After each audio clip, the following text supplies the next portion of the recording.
What's up, guys? What's up? What's up? We about to read some Bible. Chapters 22, 23, and 24. Ugh. Making our way down, man. Busting this Bible out. What's up, guys? What's up, Vuk? Everyone, I'm gonna go do a seminar at Vuk Jiu-Jitsu. So, if you're in the San Pedro area, come through. I don't know, we haven't worked out the details yet exactly, but as soon as we do, it's gonna be a good time. Should we just get into reading, man? All right. Genesis chapter 22, 23, and 24. Father God, be with us as we read. Pray that we understand this. May the words that we need to hear be heard today by the people who need to hear it. Let's go. All right. Where did we leave off at?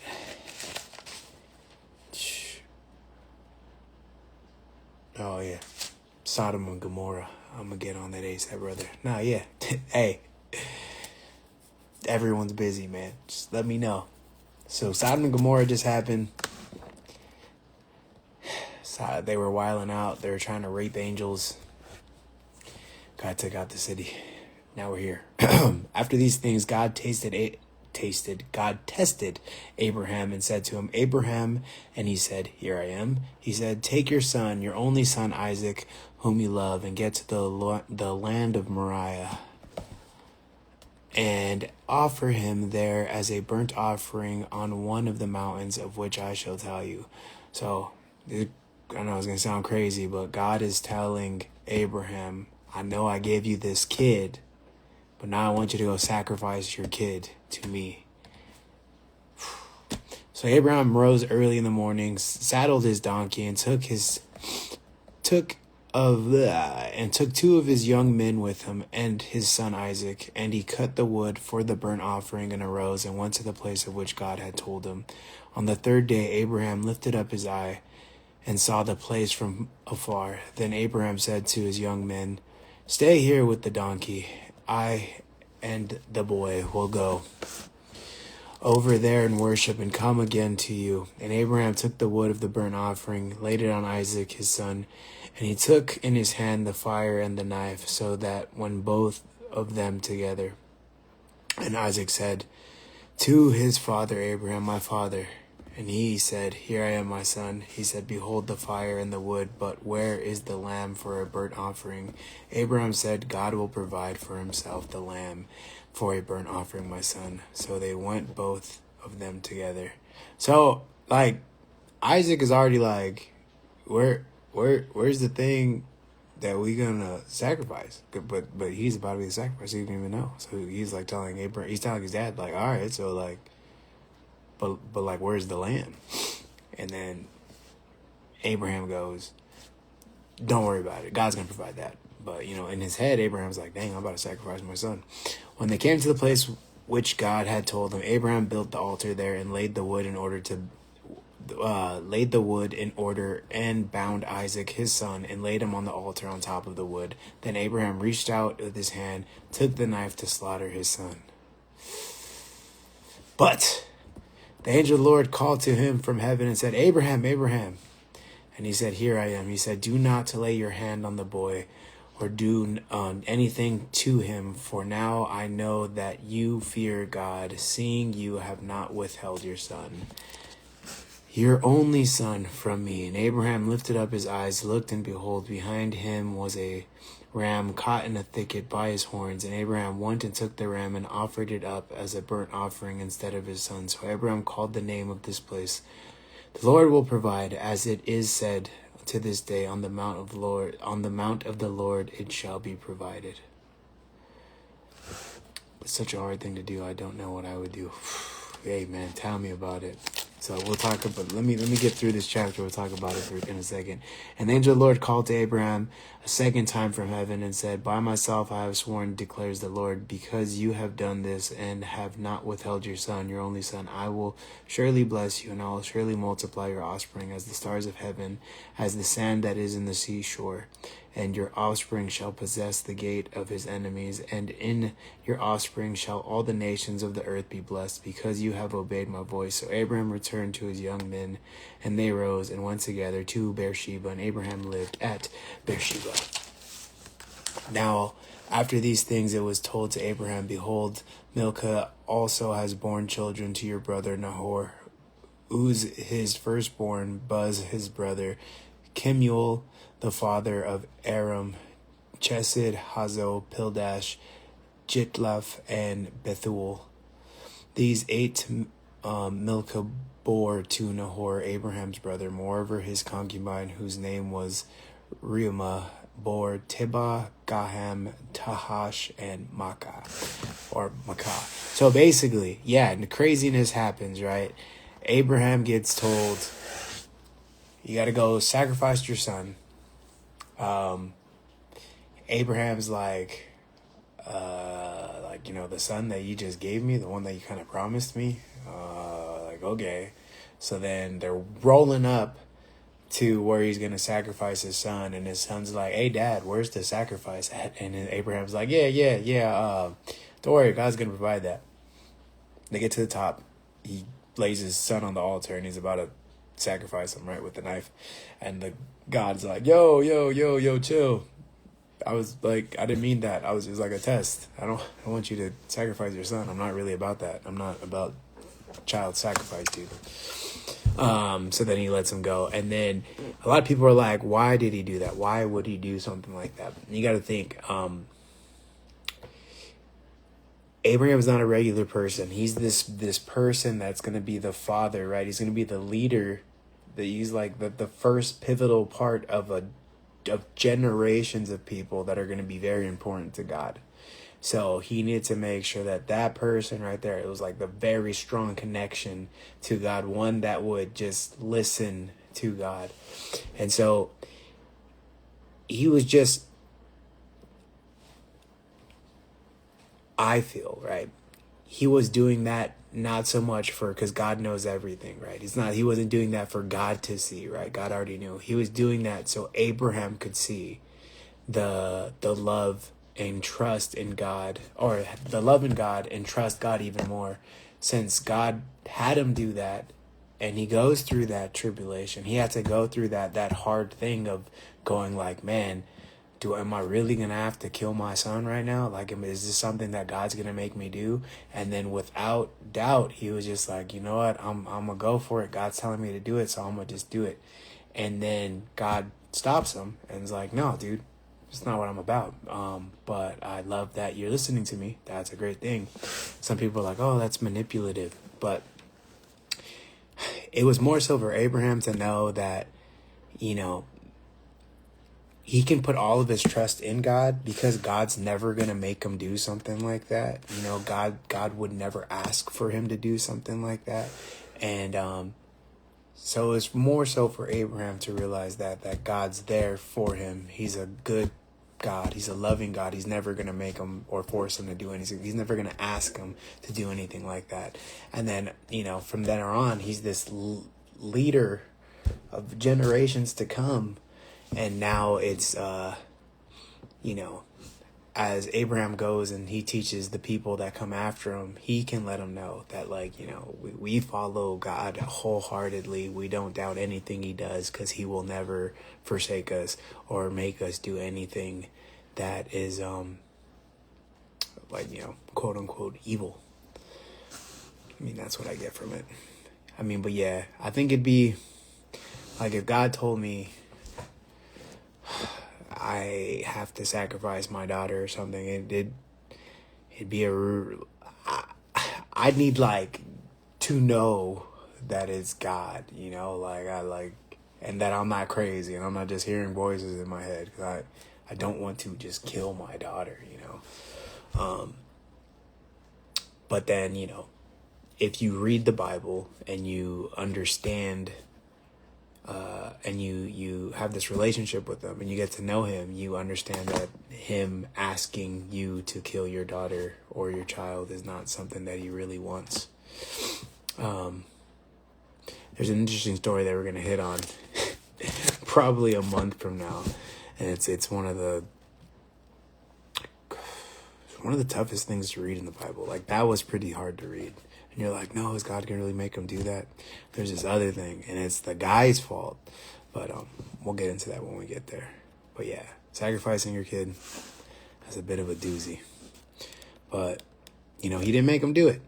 It was more so something that he was asking to make sure that Abraham knew the kind of God that he isn't a God that would actually make him do that. But he appreciated that he'd go through with it if he needed it. It was like, all right, cool. He's a writer, and that's good to know because he's about to father a whole generations, multiple generations. All right. Sarah lived 127 years. These were the years of the life of Sarah. And Sarah died at Kiriath Arba in the land of Canaan, and Abraham went in to mourn for Sarah and weep for her. And Abraham rose up from before his dead and said to the Hittites, I am a sojourner, a foreigner among you. Give me property among you for burying a place that I may bury my dead out of my sight. The Hittites answered Abraham, Hear us, my lord, you are a prince of God. Among us bury your dead in the choicest of our tombs. None of us will withhold from you his tomb to hinder you from burying your dead. Abraham rose and bowed to the Hittites, the people of the land, and he said to them, If you are willing that I should bury my dead out of my sight, hear me and entreat for me Ephron, the son of Zohar, that he may give me the cave of Machpelah, which he owns. It is at the end of the field. For full price, let him give it to me in your presence as a property for a burying place. Now Ephron was sitting among the Hittites, and Ephron the Hittite answered Abraham in the hearing of the Hittites, of all who went in at the gate of the city, No, my lord, hear me. I give you the field, and I give you the cave that is in it. In the sight of the sons of my people, I give it to you.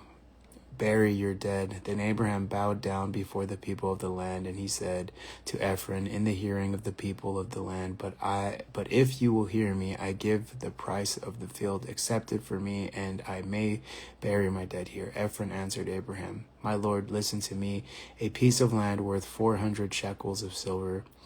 What is that between you and me? Bury your dead. Abraham listened to Ephron, and Abraham weighed out for Ephron the silver that he had named in the hearing of the Hittites, 400 shekels of silver, according to the weight current among the merchants. So the field of Ephron in Machpelah, which was the east of Mamre, the field with the cave that was in it, and all the trees that were in the field throughout its whole area, was made over to Abraham as a possession in the presence of the Hittites before all who went in at the gate to the city. After this, Abraham buried Sarah, his wife, in the cave of the fields of the Machpelah, east of the Mamre, in the land of Canaan. The field and the cave that it is in it were made over to Abraham as property for a burying place by the Hittites. What's up, guys? We just reading the Bible. What's up, Trace? Any other questions? If you guys got any questions, I try to answer them as we're reading. We got through some tough stuff, man. We got one chapter left that we're gonna do today. Chapter 24. This one's a little bit of a long one. All right. Now Abraham was old, well advanced in years, and he blessed Abraham in all things. And Abraham said to his servant, the oldest of his household, who had charge of all that he had, Put your hand under my thigh, that that I may make you swear by the Lord, that God, the God of heaven and God of earth, that you will not take a wife for my son from the daughters of the Canaanites among whom I dwell, but I will go to my country and to my kindred and take a wife for my son Isaac. The servant said to him, perhaps the woman may not be willing to follow me to this land. Must I then take your son back to the land from which you came? Abraham said to him, see to it that you do not take my son back there. The Lord, the God of heaven, who took me from my father's house and from the land of my kindred, and who spoke to me and swore to me, to your offspring I will give this land. He will send his angel before you, and you shall take a wife for my son from there. But if the woman is not willing to follow you, then you will be free from this oath of mine. Only you must not take my son back there. So the servant put his hand under the thigh of Abraham, his master, and swore to him concerning this matter. Then the servant took 10 of his master's camels and departed, taking all sorts of choice gifts from the master. And he arose and went to Mesopotamia, to the city of Nahor, and he made the camels kneel down outside of the city by a well of water at the time of evening, and the time when women go out to draw water. And he said, O Lord, God of my master Abraham, please grant my success today and show steadfast love to my master Abraham. Behold, I am standing by the spring of water, and the daughters of the men of the city are coming out to draw water. Let the young woman to whom I shall say, please let down your jar that I may drink, and who shall say, drink, and I will water your camels. Let her be the one whom you have appointed for your servant Isaac. By this I shall know that you have shown steadfast love to my master. Before he had finished speaking, behold, Rebekah, who was born to Bethuel, the son of Milcah, the wife of Nahor, Abraham's brother, came out with her water jar on her shoulder. The young woman was very attractive in appearance, a maiden whom no man had known. I mean, she was a virgin. She went down to the spring and filled her jar and came up. Then the servant ran to meet her and said, please give me a little water to drink from your jar. She said, drink, my lord. And she quickly let down her jar upon her hand and gave him a drink. When she had finished giving him a drink, she said, I will draw water for your camels also, until they have finished drinking. So she quickly emptied her jar into the trough and ran again to the well to draw water, and she drew for all of the camels. The man gazed at her in silence to learn whether the Lord had prospered his journey or not.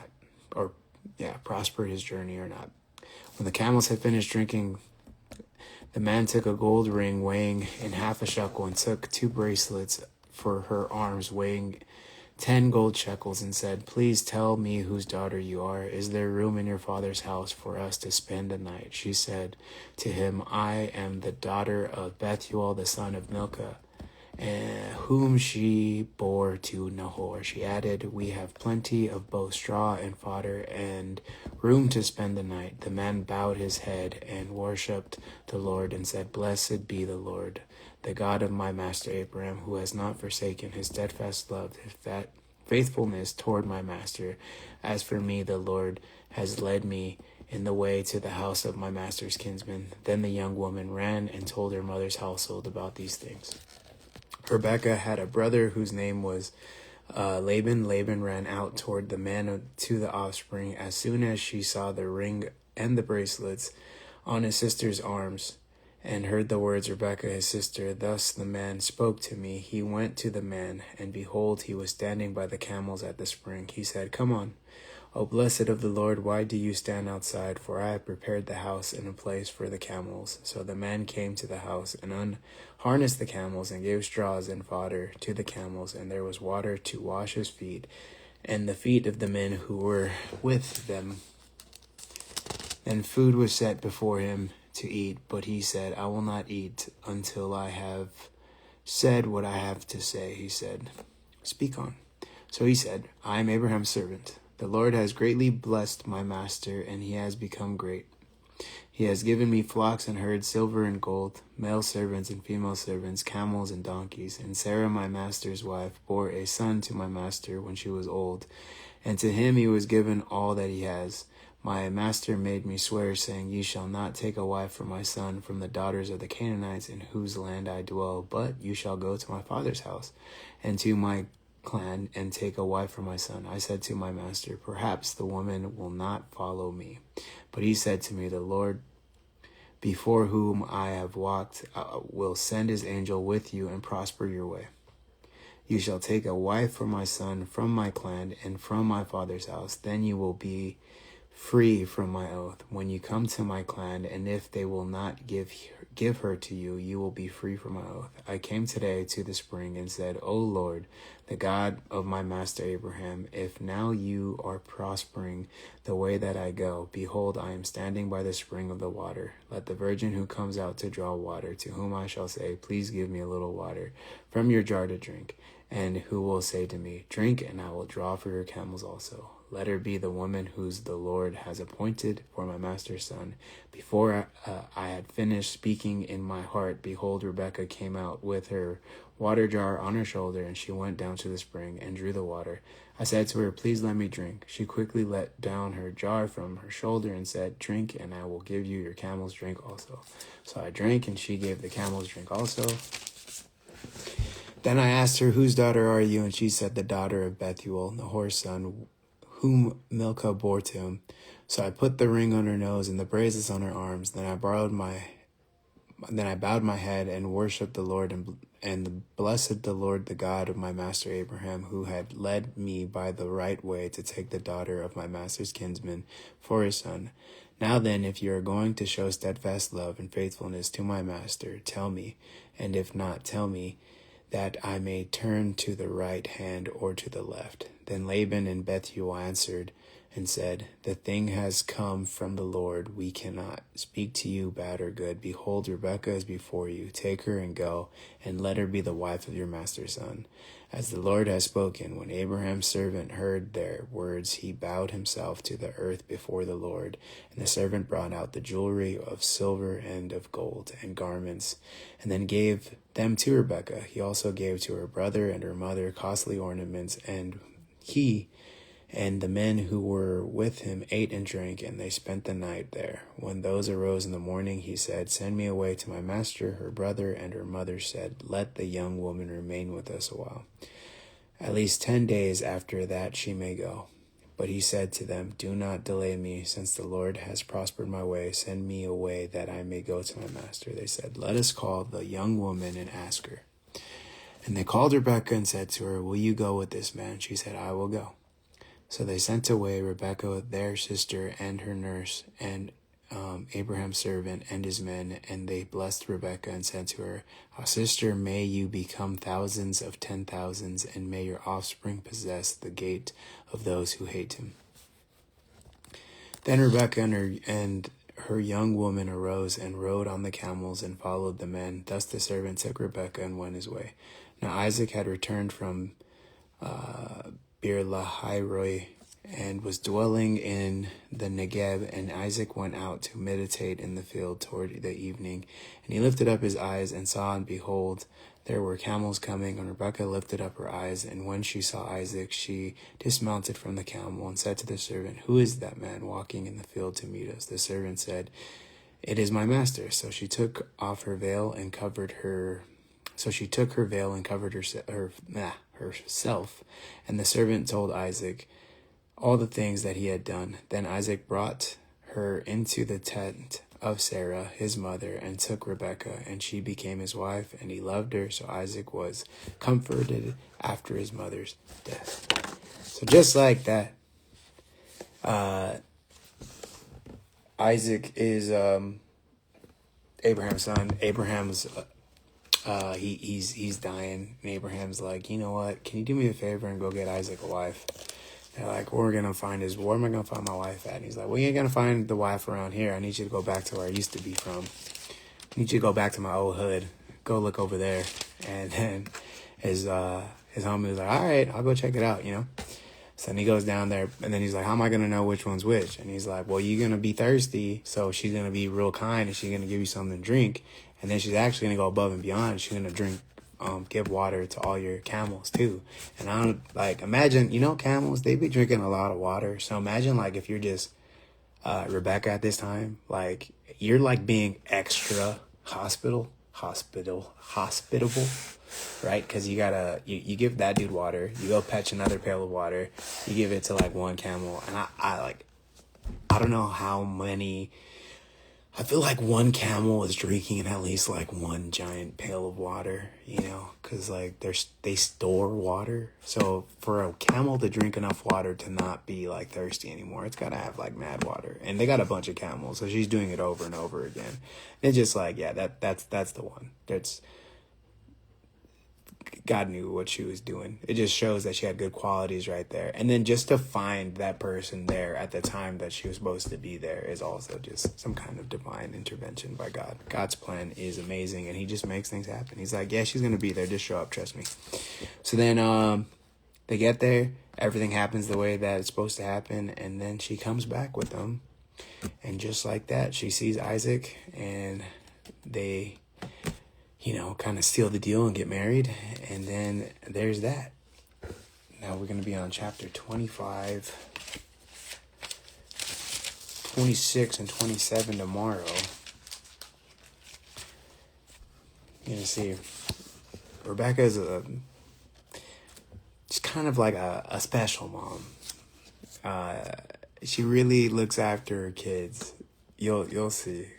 One of my other favorite parts of the Bible is coming up. I don't think we're going to hit it tomorrow. But like, we're going to hit it like, yeah.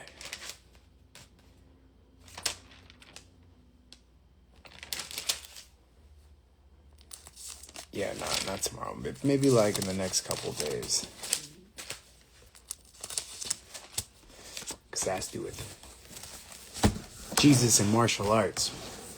But yeah, so that was that. What's up, guys? We're just reading the Bible. God bless you guys for coming through today, and all those who easily 5 gallons of camel. That's what I'm saying. And there was like 10 camels, so yeah, she was taking a lot of trips. But yeah, I mean, it's just crazy to think about that she went through all that. I don't know if I'm pulling up to a stranger and being like, hey man, you thirsty? And then when they say yeah, I'm like, your camels are thirsty too? And then like literally going just back and forth, just lugging around, because gallons are heavy too, That's what I'm saying. God's plan for sure right there. God's plan in motion. But God bless, guys. Hope you have a beautiful night. Pray that God is, with you today through the rest of the day, that he is doing what he always does, and he's providing you everything, not necessarily that you want, but everything that you need. And that you guys, if it's meant to be, you guys wake up and have another great day tomorrow. God bless. Good night.